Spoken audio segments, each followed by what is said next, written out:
the digital natives are radically different in their behavior, expectations, and aspirations. How important is it to have a separate strategy to deal with the millennial? Not only is it important to have a separate strategy, but be willing to continually revisit that strategy. So actually this falls for a lot of things we talked about, but when we're doing any kind of HR implementation, we shouldn't consider it a success because we've implemented that, but we should consider it a success if we've built in a plan not only to implement, but revisit it in due time.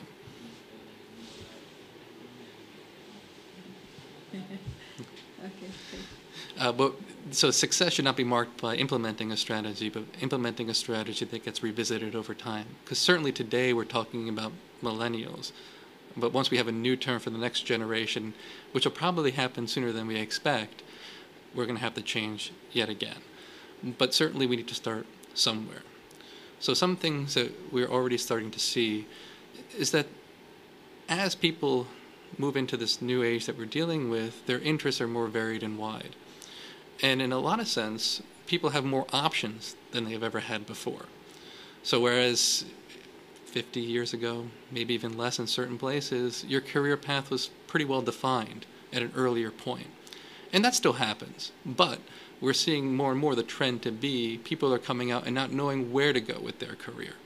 So one of the early initiatives that we're seeing pick up a lot of traction is having a two-way dialogue between the hirer and the employee. So the job candidate coming in is not only applying for your job, but should be getting some feedback to make sure that they're applying for the right job itself. So that two-way dialogue is something that we expect to see more and more of. In a lot of ways, the HR practices that we talk about are often developed as B2B, so we would help an organization improve their HR effectiveness practice. But what we might be looking at in the near future is how do we help job candidates, job seekers, be better informed job applicants. So that B2C model might be something that we see growing more and more. But a more immediate piece is think of a job candidate for an organization who comes in, applies, and may or may not get the job. But very rarely does that person get any kind of specific feedback. But giving that person feedback might make them a better candidate in the future, might help them identify their right career path. So as the millennials come through, that's something that we're seeing as a trend early on. Another key piece with the generational gap is that, actually, can I take a quick break? Let me edit that. Let me see what else I want to talk about generation gap. So far, working okay? Right pace? Generational gap. This one's tricky only because it's hard to tease out generational gap versus gaps in a country's emergence as a market. So how the generational gaps manifest themselves in one country versus another country can be very different. And we could be commingling different issues when we talk about that. So it's hard to generalize and say, this is a generational issue. How do I not know it's some other factor that could be equally, if not more so? So obviously the markets that we're operating in US, Europe, India, China, Sri Lanka, Australia, all have generational issues. But is a generational issue the driving factor for us? So that's the bigger caveat to when I answer this question. But so there are some key trends. So one of the consistent things we see across is the idea that people are less likely to have an organizational commitment. So you're less likely to see an organization as a career for life. So one of the ways to tie this back is to thinking of those high potential employees. In the past, the conversation was, how do I keep this person in the organization, in my function, in my division as long as possible? But now that might be at odds with that person's own career goals, wishes, or just sense of excitement to try something new things. So now the conversation is, how do I keep that person excited, engaged? And that may include having that person leave the organization or the division for some point in time. Now, you can do that in a variety of ways. One way you could do it is by setting them, if your organization is large enough, on assignments in other places, in other divisions. So job rotation. So if an organization hasn't been implementing that, that's probably going to be a key piece for exciting millennials and people who might otherwise be looking for change and variety. If you can give them change and variety within your organization, that's one way. The second way, and this is enabled by a lot of the social networking data that we have or tools that we have, but just because someone leaves your organization doesn't mean they can't come back, potentially as a better employer, potentially as a more educated, experienced employee. So it's hard to bump up against some of these generational trends. Rather, we should be looking for as opportunities to take advantage of them. So think of an organization that might not have a role for somebody today. You might find yourself encouraging that person to find that role in another organization, but keeping that connection with them while they're in that other organization so they can come back. Encouraging people to find opportunities perhaps in a consulting capacity or vice versa, move from consulting to industry. This way they're not competing, but they're broadening their skill set, they're getting exposure, they're trying new things. These are all things that tend to excite the generation that we're talking about. But because we have the tools that we have at our disposal today, it's much easier to keep in contact with that person, keep them engaged in the original organization. A piece that we've talked about with assessment specifically, so one thing to keep in mind here,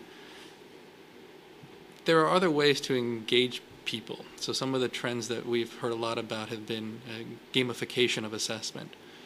So instead of giving somebody a multiple choice test, can I give them some other tool, something that maybe doesn't look like an assessment? It doesn't look like I'm applying for a job. It looks like I'm engaging in some self-development, or it looks like I'm engaging in perhaps even some kind of video game. So you're seeing a lot of those kinds of things creep back in. They were toyed with before, but now they're starting to see a reemergence. And we might see that on online type exercises where ostensibly it might look like a video game, but behind the scenes there's some psychometric capture that's happening, looking at patterns, looking at trends. One example might be in the financial industry, where you see some organizations out that are creating financial simulators, so day trade simulations.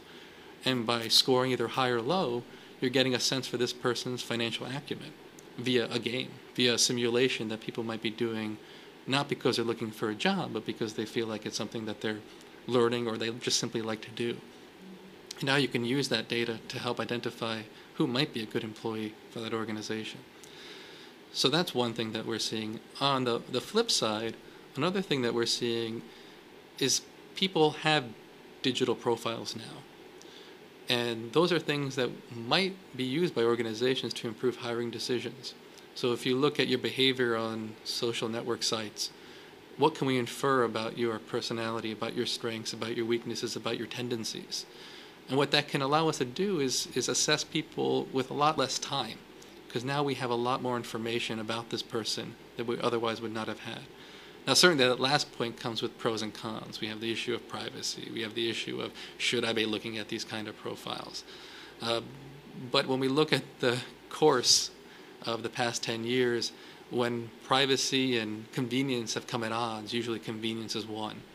So more often than not, we'll see the continued growth of people's putting information about themselves, either explicitly or implicitly, online. And that's going to be something that we'll have to be very careful of as HR professionals to make sure we're doing that responsibly, to make sure we're doing that correctly. But certainly people are doing it today.